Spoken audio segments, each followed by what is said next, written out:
Welcome back into the Lions 24/7 podcast. I am Tyler Donahue, and we are into playoff mode here on the Lions 24/7 podcast. Happy Valley will be home to a first-round playoff matchup in less than 2 weeks. We know Penn State's path toward a potential national championship now. All of that was revealed on Sunday. We're going to bring in Mark Brennan and Daniel Gallen right now off the top. We dive into that reaction. These guys are still making their way back from Indianapolis. Mark made the trip home on Sunday. Daniel's communicating with us right now from his hotel room in Indy. He'll be heading back to Happy Valley soon. We've got a home game here to cover. We've got a weekend off of the field coming up this week for the first time in a couple of months. And guys, as I said, a long-awaited ticket has been punched for James Franklin's program to the playoffs. And Mark, you have followed all 11 seasons of James Franklin's journey. There have been some close calls, but the 4-team playoff in the Big Ten East never really provided that path, and Penn State can never break through it.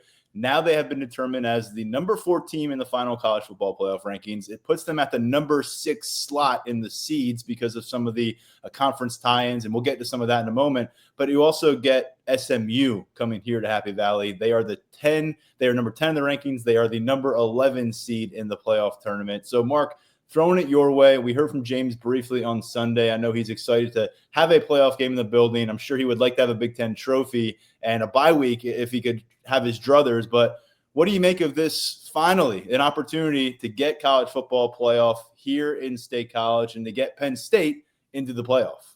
The only thing worse than watching that selection show is listening to it on Sirius XM driving through Ohio on the way back. I mean, it's just brutal. But no, in all honesty, I mean, could they have gotten a better draw? I mean, the way that it ended up playing out for Penn State, and I know I'm harping on this, but we went back to even before the Ohio State game, and it's like, do what you need to do, take care of business is what I've been saying. And a lot of people, it's not like I coined that phrase, and things are going to take care of themselves, and they did. I mean, to Penn State's credit, it went out there to the Big Ten championship game, did not play well early, got way behind. And I think if that had continued to be kind of a boat race type game, they might have dropped a little bit. But it didn't. I mean, they came back and did not play particularly well in some spots, but made a game of it. And, to me, I think are getting what they deserved. One thing I would say in listening, coming back, you have a lot of time to kind of hear what people are saying. This stuff from Joel Klatt, I really respect Joel Klatt, but what's he talking about? Reseeding? I mean, what the NCAA basketball tournament format has only been legendary for however many years. I don't know however many, but that 1-8-9 matchup, in the second round, it's defending the 1 seed from having to play an even higher seed. I mean, this has worked for years in the NCAA basketball tournament to great success. And so why would you think about reseeding? That makes zero sense to me whatsoever. And it's just an example of football people not understanding how a broader tournament works and the excitement that these second round games could potentially bring.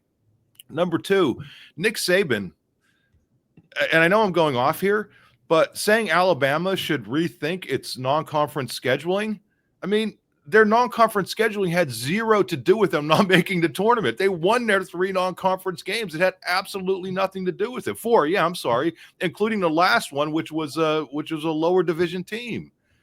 The SEC plays fewer conference games, as Daniel's indicating. So you just have these football people, and I like football people. I think I'm a football person to a certain extent, but those are some of the things that kind of jump out to me. I love the way that this thing played out, and I don't know who I would say was treated unfairly. I think it worked out pretty well for everybody. I think maybe Tennessee might have a little bit of an argument, but beyond that, if that's where you're splitting hairs, it's much better to be splitting hairs on those areas than between the number 4 and the number 5 team.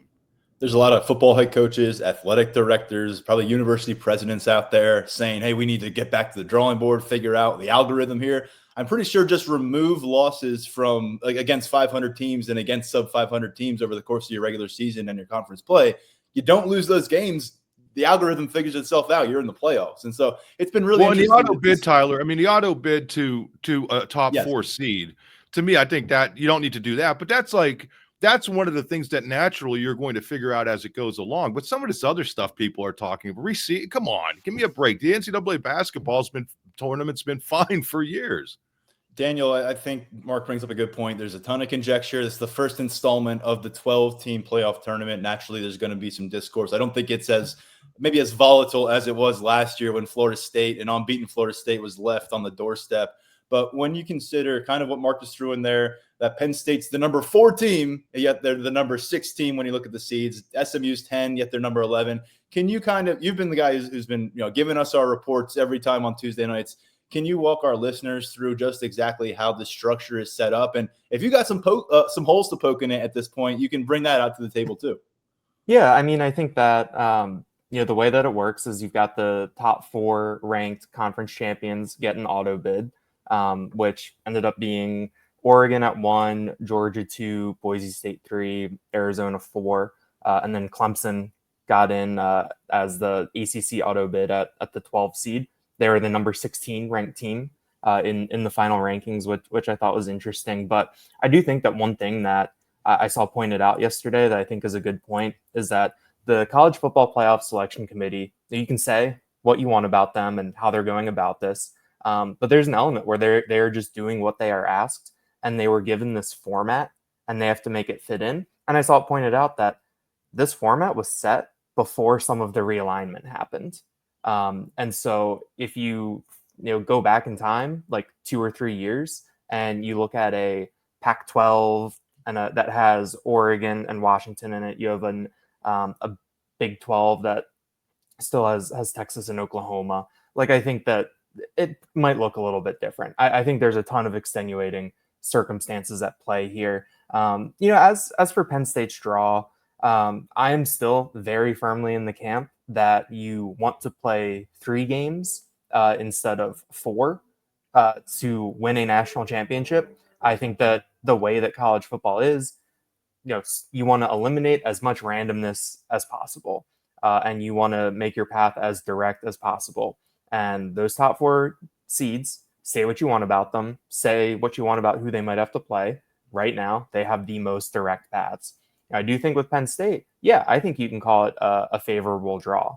I think that you look at SMU, while they are a power conference team, they are just coming up from the group of 5. You look at Boise State, they've been maybe the standard bearer in the group of 5 for almost 15, 20 years at this point, which is pretty crazy. They have one of the best players in the country in Ashton Genty, but that's still a Mountain West team making the step up. I think that when you look at where Penn State is situated, they will be exposed to more randomness than those top 4 seeds. But I do think that if you look at it on paper, you look at how they match up, you look at the talent that these rosters have, I do think that Penn State is in a really good spot. I do think I just have one point on the reseeding element is that I think at some point this college football playoff and college football in general, I think a lot of sports in general are going to have to make a decision at some point if they are TV shows or products for fans, like tangible things for people. Because when you think about reseeding, like that is a burden on the fan, in my view, to have to adjust these travel plans on the fly, to introduce an element of uncertainty. Like you talk about the NCAA tournament, like it's locked in where you'll be when you can make these plans. I heard some stuff around Indianapolis that typically in a road environment, Oregon travels better. Penn State fans only had a week to figure out how to get here. While it's an easy-ish destination for Penn State fans, like it's still a financial outlay when on the other side you have a potential first round game that you don't necessarily know that you're locked into yet. I think that if you introduce an element of reseeding into it, to me, like I think that it does add a little bit of a burden, a little bit of uncertainty, and especially when you look at Penn State's path, you can see, okay, Phoenix for the Fiesta Bowl is a distinct possibility. Then Miami for the Orange Bowl, also a distinct possibility. I know that they do reseeding in the NFL, but like all those games are at home, so it's right there. that's the different like existential kind of thing. But just when I was reading that discourse yesterday, I was like, yeah, I mean, reseeding makes perfect sense in terms of watching the games and putting them on television from that view. But I do think, like Mark said, like this is how tournaments are set up. And I personally think that at some point you have to consider, what can we do for the fan? What can we do to get butts in the seats and have people be there and make these environments that make college football. So that's a little bit of a tangent, but I think a lot of people have a lot of thoughts coming out of yesterday. Yeah, they certainly do. And ultimately, as we've said, I mean, Penn State, you got to like what you've got in front of you if your goal is to get to the national championship game. And I know you're going to be excited about the opportunity to play whoever you can. And Penn State's not going to talk down on an opponent, but you just laid out the path. They've got SMU coming to town. That is the ACC runner-up. They dropped their second game in their conference championship game, fell behind Clemson by a lot, stormed back, ended up losing by a last-second field goal on Saturday in the ACC championship. They're a newcomer to that. They were in the AAC. And so you're getting an SMU team that's an 8-point underdog initially. And if you were to win that game, you go out to the Fiesta Bowl and play Boise State. And we know, as you referenced, they've got a Heisman Trophy, projected Heisman Trophy finalist in Ashton Jeanty at running back. But you're looking at the level that these programs recruit and the difference in that and the talent on the field.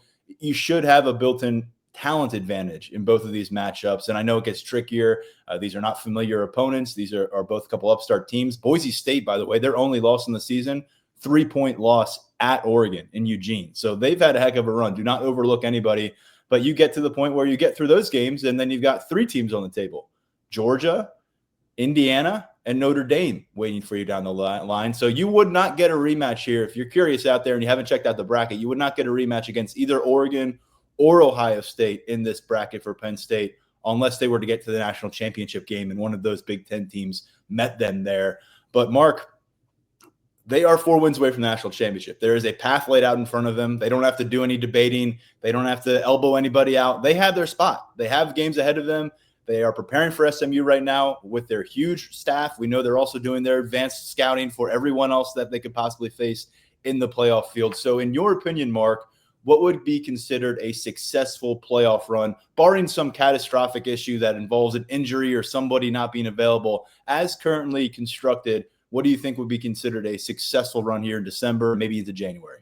Well, you must win this home game. I mean, you must, because if you lose it, then you're looking at 2 straight losses to end the season. I mean, and that's going to be very difficult. But, I think with all the things that James Franklin's taken criticism for, getting through 2 of these games, I think would deem it a successful season. I mean, that puts you at 13 wins, I think the most wins in program history. And then everything after that, to me, would be gravy. Would it be great for Franklin to be able to hang his hat on a win against one of those top 5 teams? Yeah, it would be. But I think overall, if you look at what Penn State is able to accomplish, if it does that, and I just want to be clear about one thing. When I talk about a favorable draw, I'm not suggesting any of these games are going to be easy. I mean, you're in the tournament. These are tough teams. These are not pushover teams. But as you mentioned, Tyler, I haven't looked at all the lines, but I can't believe. I mean, what are the other lines in this thing? Have you checked them out? I mean, I can't believe Penn State's got to be one. There's only one within a touchdown. Yeah, so that's kind of my point. So anyway, yeah, I mean, none of these games are going to be easy, but I think if you look at the other potential matchups that were out there, you don't mind having this one. Yeah, Clemson favored by Texas favored by 10 over 3-loss Clemson, who kind of surprised getting in. Right. Ohio State's a 7-point favorite over Tennessee. We talked about Penn State being 8.5-point favorite over SMU, and then Notre Dame 7.5-point favorite over Indiana out of the Big Ten. So those are your 4 matchups scattered across that game, by the way. And then 3 on Saturday. Penn State will be the first of those Saturday games. It's going to be a noon kickoff in Beaver Stadium. They've called for a whiteout. It's going to be the 3rd whiteout of some kind in 8 home games this year. They had the impromptu energy whiteout back in September for the Big Ten opener against Illinois. They had a traditional whiteout in November against Washington. And here comes the first of its kind, a playoff whiteout. And I know James Franklin's hoping maybe Mother Nature can add to some of that. We'll find out. The weather forecast takes shape in the next couple of weeks. But Daniel, kind of posing the same question to you as I did Mark. What's a successful playoff run for Penn State? And then what do you think about the generated home environment We've tried to imagine what it might look like. It's not an 8 p.m. kickoff against an Alabama, but it's a noon kickoff against the ACC runner-up, and you need to win this game to take the next step forward. And that next step forward will occur in a neutral site in Arizona. So this is the one chance to really regale in the playoff moment with your home crowd. So what do you make of the noon atmosphere on Saturday, and ultimately what's a successful playoff journey for Penn State? Yeah, I'll start with the successful playoff run. I mean, I think that you look at this draw and you got to get to the semifinal. I think that, beating SMU, beating Boise State, I think that if you lose to either one of those teams, I mean, if you lose to SMU, like Mark said, that's 2 losses to end the season. That was very promising. I think if you get to the Fiesta Bowl against Boise State and you fall there, I mean, you're still losing to a group of 5 team. And we talk about the perception that is around Penn State football. That's half the battle right now. And I think that you need to get to the semifinals if you want to have the chance to alter that perception. It was pointed out to me that when ESPN did its live hit with James Franklin on Sunday, that the ESPN Chyron at the bottom, James Franklin, Penn State coach, boom, 1-14 against AP top 5 teams, which, I mean, they just made the playoff. They just pushed the number 1 team in the country, like, to the brink pretty much the night before. And that's what you're bringing up there.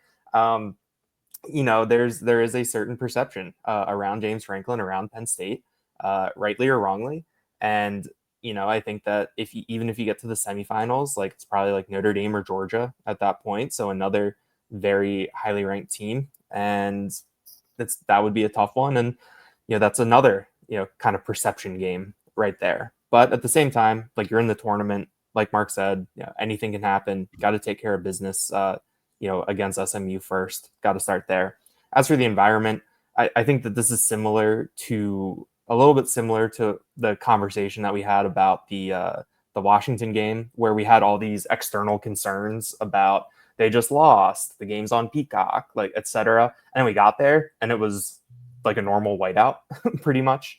I do think that there are some difficulties here where, I was looking up some travel prices from Dallas to try to get into Harrisburg or State College, and it's not an easy trip to make. I know that SMU supporters have a certain financial reputation behind them, but that would be a pretty significant outlay to get here. And State College isn't cheap on a normal game weekend. So what is it going to be for the first home playoff game either? Noon game, I thought that there was a lot of concerns before that Ohio State game about whether or not it was going to be packed at kick, and it was pretty well packed at kick, and they set an attendance record that day. So I do think that you've got some external concerns. Like, I checked the AccuWeather forecast for 2 weeks out yesterday, and it had 39 degrees, mainly cloudy. I think classic State College weather at this time of year. But I think that Penn State fans have been waiting a long time for this. I do think that you do have some logistical concerns about getting students in. I know that they've taken some steps to have the dorms open, to moving graduation. They are going to try to have a full student section.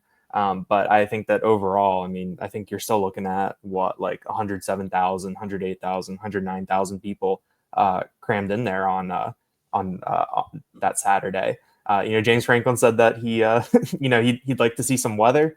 I think that the Penn State game ops crew would probably like to see that 39-degree cloudy day in terms of getting people up here, getting people in, and everything like that. But I think it'll be a ton of fun. Like, I don't think the fact that it's like SMU, I don't think that discounts it at all. I don't think the fact that it's a noon game discounts it at all. I think that the stakes of the game override some of those things. Like, if it had been Alabama, maybe they're looking at a night game. Maybe it's a little bit different, but this is the draw, and I think people are going to be ready for it.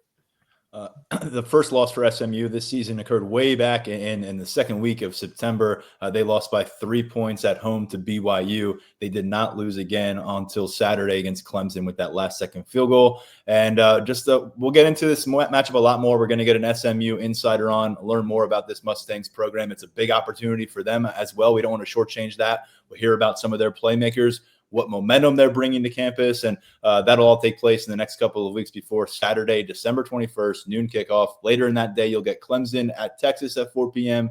and then the primetime game, Tennessee at Ohio State. The playoffs begin Friday, December 20th with a game between Notre Dame and Indiana in South Bend. And oh, by the way, that matchup for Penn State moving forward in the Fiesta Bowl would be on December 31st, New Year's Eve at 7:30. And if they can win that, they'd be advancing into the semifinal round, which takes place January 9th and 10th.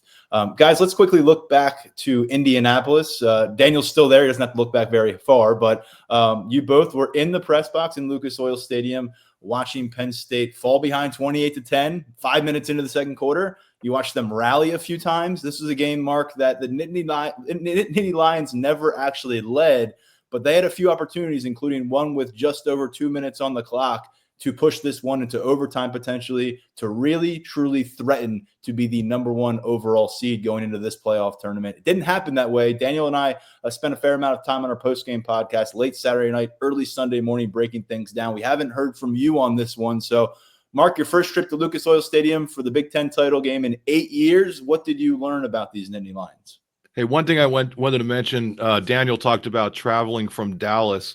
Just looked up on a travel site for a Marriott property in State College for that Friday and Saturday. It's breakfast included. Okay, you get your breakfast, $1,500 a night. So, but you do get a free breakfast. So, hey, I heard their little containers of yogurt are elite.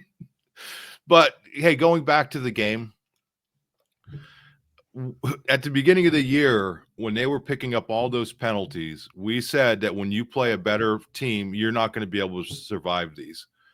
And it got to the point where James Franklin was kind of saying, oh, nobody's getting honest about the penalties anymore. Nobody's getting honest about the penalties anymore until we are, right?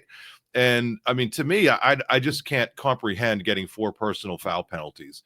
You know, maybe one face mask I kind of get. But when you have a personal foul on a touchback, when you're covering on a touchback, and then what Wenger did, I mean, this is an all Big Ten player who's played a lot of football now, and he's got to be smarter than that. So you're looking at 60 yards in a game that you lose by 8 points, a one-possession game, at a time when you were having trouble stopping them from moving the ball. And, you know, then obviously the turnovers. Very out of character for Drew Aller. I mean, the first one to me was a bad throw, and then the second one wasn't a particularly good throw either. And I wonder about the play call there. I mean, it's always easy to second guess, but this is what happens when you're in these games, and it happens with Penn State so often in these games against these top opponents that the margins are so razor thin that the team that makes the fewer mistakes wins. And that was the case here. So all the credit in the world to the coaches, to the players, to everybody for fighting. They were going to be in the playoff. If they lost by 50, they were still going to be in the playoff. So they didn't look at it that way. You know, they were fighting until the very end, trying to win that, and it showed so much heart and so much character. But we mentioned it at the beginning of the year that even almost a month into the season, they were making a bunch of mistakes. And those are the things, I think that goes back to coaching. In my grades, I mean, the most well-coached teams, I was having discussions with this on the shuttle back to the hotel. It's like when you look at Jay Wright at Villanova and what he did he recruit really good players? Yes. But when they got in really tight games, they out-executed everybody. And that's what Penn State is not doing in these games against the elite opponents that they're facing. And that's where they have to get to. They've gotten to the point where they're a top 5 team. I mean, a top 10, top 5 team. But to get to that next level, you have to execute in the key games and in the key moments. And that's something they've not done. I mean, Drew Aller, I went back and looked. I mean, some of the throws he made were, you know, just unbelievable. You know, 4th down, you know, the game's on the line. I have so much respect for him and what he's done. But, you know, you kind of lose that margin for error with your quarterback, too, when you have all those mistakes early in the game. So I'm not putting this all on him. I mean, because other people have had turnovers. But just to me, there was so much good in that and what they were able to do offensively. Obviously, a huge disappointment in what the defense did, but they came back and played pretty well toward the end of the game. And you put yourself in position, and the razor-thin margins are what cost you. Yeah, when Oregon had put up 4 touchdowns on 5 possessions, it was 28-10 after that interception off Aller. I'm wondering, okay, is Ohio State sitting in Columbus thinking Penn State needs to fall behind us? Are people on this committee going to view this game and say, maybe we need to penalize Penn State more than we anticipated if this one turns into a boat race? And I always wondered, does Penn State, could they slide to that 8 spot maybe, that the very last home game spot? If that was the case, if they had, ended up getting blown out in Indianapolis, falling behind Notre Dame, falling behind in Ohio State, ended up at 8, their path would look very different. They'd be home against Tennessee out of the SEC, and if they won that, they'd be going out to the Rose Bowl to play Oregon again. So good thing they avoided that, I think, ultimately, when you look at the favorability of their pathway. And before we go further, Mark, I know you've got some basketball coverage this afternoon. You got a few more minutes with us before you say goodbye? Yeah, about 5 more minutes. Mike Rose is having his press conference, and I want to make sure one of us gets there. Daniel handled it last week, so when I was on the road, so hopefully I'm able to get there today for us. But hey, big win for Hoops last week. Daniel and I will get us to the finish line here, but while we have you, Mark, I'll throw something else your way, because Daniel and I discussed both of these elements a lot on the post-game podcast. One is, how are you viewing this Penn State defense, considering what we just witnessed? I talked about it, 4 touchdowns on 5 possessions. Dillon Gabriel was in as much of a control situation as we anticipated. I thought he would look sharp. I didn't think he'd have that kind of control over much of the matchup for Oregon. And additionally, Penn State's ground game. You sent us a text message here on Monday morning and said it now leads the entire Big Ten Conference in yards per game. It feels like it's been a long time, though, Mark, since we saw both of these running backs do it on the same night, do it in the same stage. And wow, almost 300 rushing yards. Katron Allen and Nick Singleton seem to be the guys coming up with the haymakers in response to the Oregon punches. And so how are you maybe viewing this offense and the ground game a little bit differently going into the playoffs? Yeah, first of all, the defense. Dillon Gabriel was way better than I thought. I knew he was good, but I underestimated him. He's really small, but he's really good. I mean, he makes plays, and when you surround him with those type of weapons, and I think if there's something to be disappointed about overall if you're a Penn State fan about that defense, is that they were on their heels the entire game. They were not in attack mode. And I think if they had to do it over again, they would have gone more in attack mode, risk giving up the big play here and there with the hope that you're going to make the big play. Because what they did, and in hindsight, I wouldn't have known that going in. I'm just saying in hindsight, after seeing the way it played out.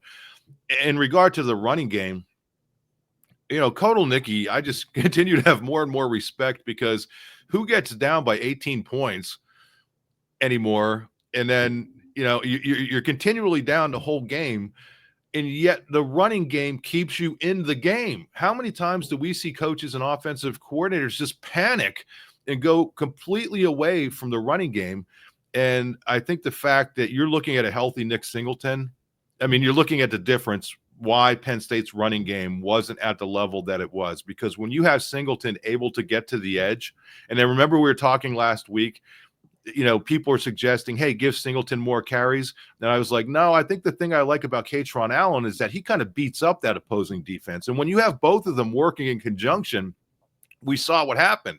I mean, Katron Allen with, 114, and Singleton averaging 10 yards a carry.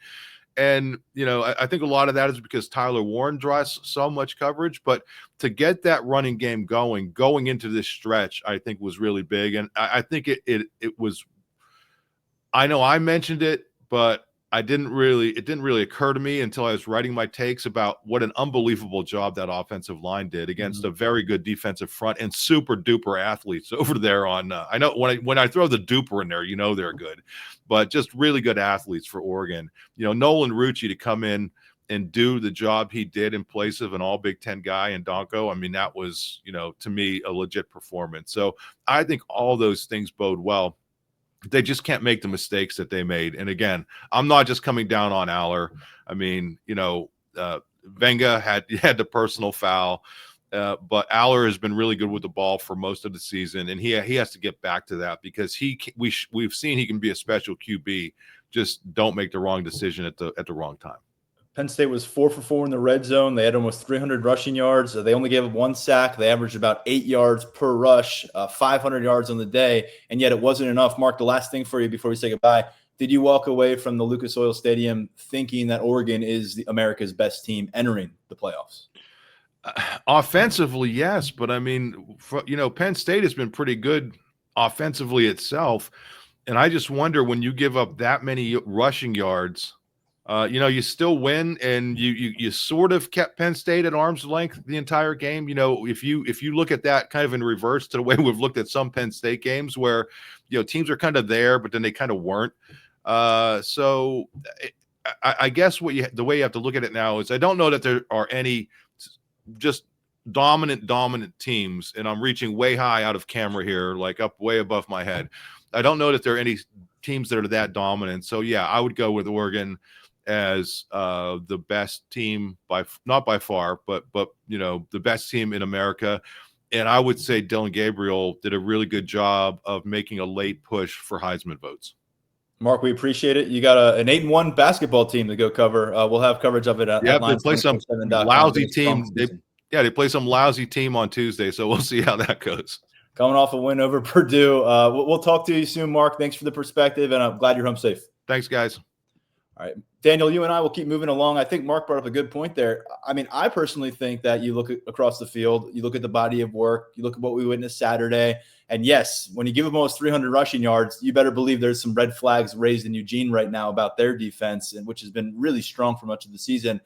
But the fact that Penn State in many ways went toe-to-toe and had a chance to beat who we think is the number 1 team in America, and maybe you don't think that, but me and Mark do right now.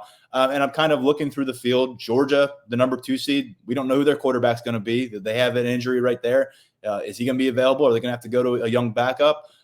Boise State, they're the 3, but they're also the Mountain West champ. And then Arizona State is your other team with a bye week, and a lot of respect for what they've accomplished in the Big 12 making that move. But it's Arizona State. There's not a lot of track record to go off. It's going to be uncharted territory for them. And that leads me to wonder here, do we think Penn State has more of a chance to elbow their way through this tournament than perhaps we would have a week ago or a month ago coming off the Ohio State game? Because I'm looking at who Penn State has to deal with themselves. I'm looking at some of the problems a lot of these other contenders are dealing with as the playoffs start. And I'm thinking everyone's pretty mortal here. And Penn State has some juice if they can replicate some of that offensive success, find some answers defensively, and handle business in the next couple of games where we think they're going to be the favorite. They could be right there. Yeah, I mean, I think that you look at the amount of parity that is in college football this year, and it works out pretty well for the first year of the 12-team playoff. Oregon, I agree with you guys. I think that's the best team in the country. I think that the body of work, like 13-0, only undefeated team. You win the Big Ten. You beat Ohio State over the course of the year. You beat a good Penn State team. I don't really think there's any question to that. But I think that the gap from 1 to 2 to 3 to 4, I think is pretty close. But I do think that given that it's one of those things where Penn State, I do think they have a really good path. I think that they could really elbow themselves in there. I mean, I think that playing in the semifinals is a very real possibility for them. Which I'm gonna have to later today get my calendar out and really put in all these contingency plans now.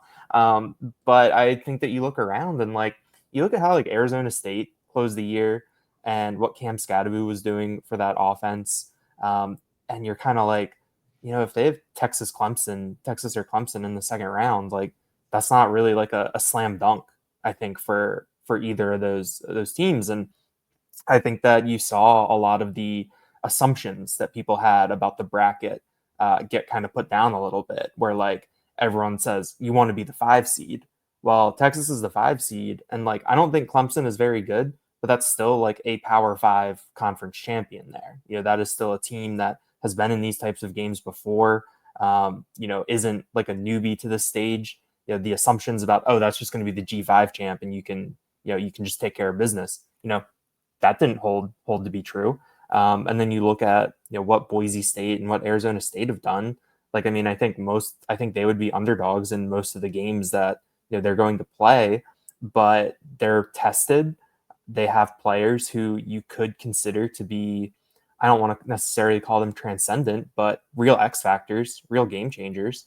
And so I think that there's a lot of variability going into this. But I do think Penn State's path is really good. Like our colleagues at CBS Sports just did went through and picked all the games, and I forget how many there were, but all but one had Penn State in the semifinals, and then there was one that had Penn State in the final in a rematch against Oregon. I think our Brendan Marcello, our colleague, had that for his pick right now. So this is a Penn State team that is going into this with some really high expectations. I think the draw is favorable, but you still got to win these games, and you're going to have to win 4 games in a row. That is hard to do at this time of year. James Franklin said that they are pretty healthy at this point, all things considered. Still going to have some notable absences down the stretch, but you still got to do it. And I think that's the thing I'm really excited about. Like, there's so much talk about like the hypotheticals for, for these games. I think that there's an ESPN graphic that had the SMU resume and the Alabama resume up on the screen, and it did not include the records. And, I'm just kind of like, let's just roll the ball out, play the games, don't lose. I think that that's what it should always come down to. I know that college football is a weird sport, and I like that it's weird. So there's different things that you can finagle, but this is the time of year where don't lose, don't leave it up to chance, take care of business, and get to Atlanta in like a little bit more than a month from now, and then figure it out from there. Style points don't matter. Votes don't matter. I mean, it's wins or losses right now. And if you win 4 more times, you are the national champion for college football in this debut 12-team playoff tournament. And look, to me, the reason I'm kind of reconsidering what I think Penn State's capable of is because of what we've witnessed from Nick Singleton in the last month. It felt like for so much of the season, it was Drew Aller's got to play clean football. He's got to be able to deliver some throws. And then you kind of have to have Tyler Warren drag you down the field in some instances as a playmaker. Remember that final drive against Ohio State didn't produce points, but it was Warren going Superman with a run and with a reception. And now Nick Singleton's now over 6 yards per carry in 4 of the last 5 games. He was around 10.5 yards per carry in Indianapolis. He remains a big-time threat as a runner. We know that when he's finding success, it seems to be good for Kaytron Allen too, although that was a huge step for Kaytron Allen. He just did not look like the same guy in November, even portions of October. I didn't think he was going to look that effective again, maybe in a Penn State uniform ever. And so for him to go out there and have that performance against Oregon, that's a really, really intriguing aspect too. But to me, it comes down to that Nick Singleton looks like he could be, if he had a full season of this, he could be in the mix for a lot of different awards. He could be a guy that everyone's talking about as a major weapon. We have the advantage of covering this team on a minute-by-minute basis all year long. We know what the ebbs and flows have looked like for Nick Singleton during his 3 years. And I would argue that right now where he is, right before these playoff run, he could be in the best spot he's been in his entire career as a comprehensive, complete weapon out of your backfield. Yeah, and on top of that, he's been healthy, looked good. Now he's going to get 2 weeks off to recuperate and be ready for SMU coming in here. I think that you look at Singleton and Allen right now, and I think that's the biggest development like coming out of Indianapolis. I know that Singleton had been, quote unquote, back for the last bit of the season, but we hadn't seen him have the chance to really be like dominant like he was on Saturday night. Part of that was just like the workload that he had gotten, given the game flow of some of those blowouts and whatnot. But I came away thinking like, okay, like you talk about this time of year, this is where those 5-star recruits have to play like 5-star recruits. And this is the time of year where talent can really win out. And Nick Singleton, when he's on the field, is one of the most talented players, of the 22 who are out there. And I think that's a big advantage for Penn State when he's playing like that. The Kaytron Allen thing, like I'm still thinking about it like a couple days later. And that's still like the most surprising thing, I think, coming out of it. Like even more surprising than like Oregon gashing the Penn State defense. So I think that if Allen is playing like that and Singleton, I think it just changes the outlook a ton for this offense. Another thing too is that I know the wide receivers are going to be, in the spotlight, in the limelight, under the microscope, whatever you want to say. But I think that coming out of Indianapolis, Drew Aller threw touchdowns to 2 different wide receivers. Omari Evans had it. Trey Wallace had one. A 4th and 10 touchdown. So, I mean, and some degree of difficulty in the end zone for Harrison Wallace too. Exactly. And so I think that the fact that you saw those guys get involved, like it wasn't exclusively Tyler Warren in the passing game. Nick Singleton had another good game out of the backfield. Like, I think that while it didn't seem like it during the game, partly because it took until that fourth quarter when it was kind of back against the wall that you saw some of those wide receivers really get involved. But I think that Penn State spread the ball around enough that, like, obviously Penn State is never going to win a game where, or it's hard to see them having a game where, a wide receiver is out there with 10 catches for 200 yards, or no one's going to do what Tez Johnson did. Right. I think that's like, we know that's not a surprise to anyone at this point. But I think that you saw Drew Aller go to the wide receivers in different points, like going to Omari Evans for that touchdown, having the trust in Trey Wallace for that 4th down touchdown. Even the fact that it was intercepted, but Aller is throwing it up to Wallace on the sideline in a big spot in the game. I think that the trust is there and you have those things on tape. So I think that you feel good about where this offense is coming out. It's just the mistakes. Like, that is really coming out of Saturday. I think if you're Penn State, that's what you're regretting the most. Yeah, 2 interceptions hurt them. We hadn't seen Drew Aller turn the ball over in the 4 games before this. And Omari Evans is a factor again. Again, is he an 8-catch, 150-yard factor? No, but he's all of a sudden reaching the end zone, giving you some vertical plays. This is 3 consecutive weeks now. And, I mean, for the first 7 Big Ten games of this season, he had 4 total catches for less than 40 yards. So this is a step forward. He's a guy who's ascending. It's funny because we felt like Nick Singleton and Omari Evans were going to be these guys all year. When we saw it in non-conference play, they were field stretchers in the air and on the ground, and then that really didn't sustain for much of the year. Yet here we are, kind of the same resurfacing conversation of those 2 guys and what they might mean for this offense. And of course, no one matters more for this team moving forward offensively than Drew Aller. James Franklin had some interesting comments on him when we were on a Zoom call on Sunday afternoon after this playoff matchup went public. And Franklin said that he felt like Aller in the Big Ten championship game had, quote, 5 to 6 plays that were among the best of his career and also some of the best that Franklin has observed in working with quarterbacks. And he's been doing this for a while now. He said, quote, "The scary thing and the exciting thing is I still think there's a lot of development left in him." And I think that's a great quote for James Franklin to just go out there, let it hang a little bit here in early December, because I think it really is, the stage is set. Drew Aller could get hot. He'd go on a run here and he'd be in a situation where the people in the NFL are saying, what you just accomplished in the playoffs, you got to capitalize on it. You have the door open. You're going to be a top pick. Either way, though, he get to a point where he goes out, has a successful run here, and they decide to run it back. And we have certainly heard that's a possibility for Drew Aller to be here as a senior next year in 2025. Still waiting to see if Andy Kotelnicki is definitely going to be here as offensive coordinator in 2025. But you can understand why there might be motivation to run this thing back, especially if they don't achieve their ultimate goal. And so what do you make of the month, potentially a full month of work here that's ahead of Drew Aller, and what it might mean to his trajectory, not just here at Penn State, but the way he is viewed nationally, the way he is viewed as a professional prospect? It's definitely a big month for Drew Aller. You talk about what he's done in some of the spotlight games earlier in his career, and it wasn't necessarily the best showing. I feel like there were probably some people who tuned in on Saturday night and were expecting one thing from Drew Aller and got something different.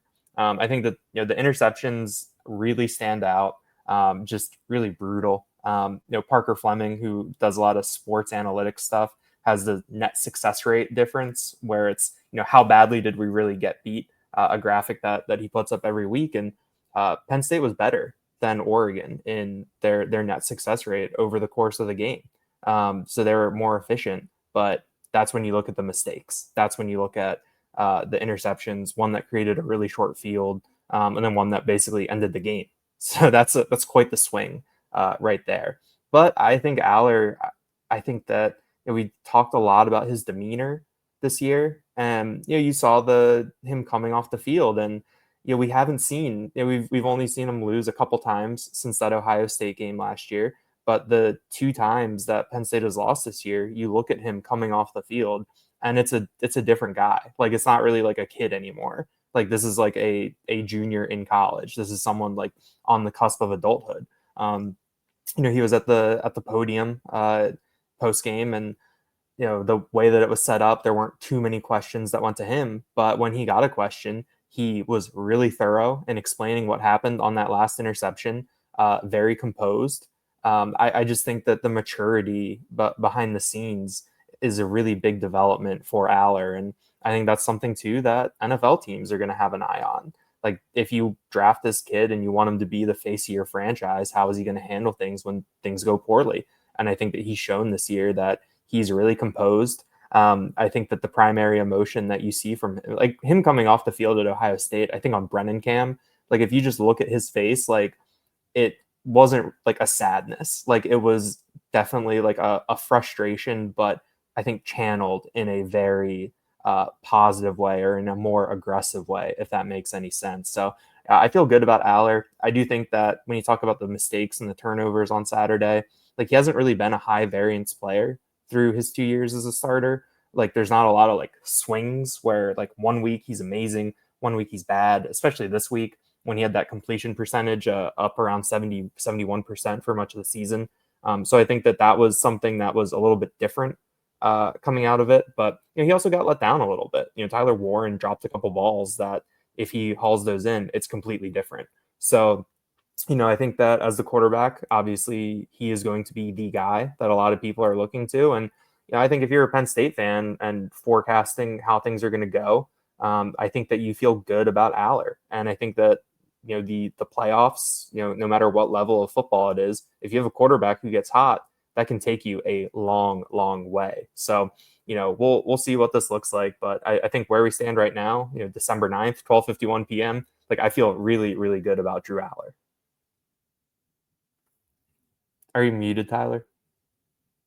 50 plus rushing yards for Drew Aller as well in Indy. Did some things with his feet, moving the chains, got to the end zone once. I think one thing with the run game is that I think we'd seen those read options and we had been like in the press box, we'd be like, oh, like if he pulls it, like he's got a lane there, and he wasn't pulling it all year. And then you see biggest game of the season, they break the tendency. I think his touchdown run up the middle, like the edge defender was there and was sold out on the running back. It was beautiful. So that's something else too, that like, Penn State, Kotelnicki, Aller, like they are, taking what they've done, all the stuff that they've set up all season long, and they're building on it, continuing to develop. We will be keeping tabs on this team's development over the next couple of weeks. We're not quite sure what our coverage schedule looks like this week without a game coming up on Saturday. But when we're available to check in with James Franklin, to check in with players, we'll have all of the insight over at Lions247.com. I also want to remind folks that we have just packed a ton into the first 8 or 9 days of December. And in case you have missed it along the way, we had the early signing period drop. Last week, on the last day of that period, Penn State picked up a standout, Andrew Olish, who we've talked about on this podcast a bunch, one of the premier tight ends in the country, flipped from Michigan. James Franklin, I brought that up to him yesterday during the playoff call, and he says he thinks that Olish could be a weapon for them in the near future. So they continue to stockpile talent. But a ton of coverage for that entire 2025 class. I believe there's 27 members in that class now over at Lions247.com. There will be a lot more coming this week. Having to prepare for a playoff or having to prepare for the Big Ten championship kind of shortchanged our attention on that class a little bit. We'll pick it back up. The transfer portal is officially open here on Monday. We know last week Jerry Cross, veteran tight end, made his way in that direction, left the program. We'll see who else enters the portal from Penn State as they're getting ready to launch this playoff run. Very strange times in college football to have all this happening. But right now you can follow it as closely as anywhere at Lions247.com. 50% off our coverage through the month of December. So take advantage, be informed. There is a lot happening. We're already picking up on transfer visits for Penn State in the next few days. So over at Lions247.com is where you'll find that. And one more thing to note, because it's kind of been a dragging question since early September, James Franklin ruling out safety KJ Winston for this playoff run. He had mentioned back in mid-September it was a long-term injury. We have told you if he showed back up on the practice field or in uniform, we would let you know. That has not happened. And so week 1 defensive player of the week in the Big Ten will remain unavailable for Penn State. He's a junior. He'll have a decision to make in terms of his future, whether he comes back or whether he goes to the NFL, despite missing 11 games essentially on this schedule. But passing that along, Daniel, appreciate it. We have so much going on, not to mention the basketball coverage. That's been great from you and Mark. I promise we will eventually dive into that here on the podcast, but stay with us later on the Lions 24/7 podcast this week. We'll talk more about recruiting. We'll do a little bit more of a thorough dive through this 2025 class, hand out some superlatives, break down that addition of Andrew Olish, and we'll also start to wrap our mind around this SMU Mustangs team. So stay with us throughout the week. Stay with us at Lions247.com. For now, on behalf of Daniel and Mark, I'm Tyler Donahue. This has been the Lions 24/7 podcast.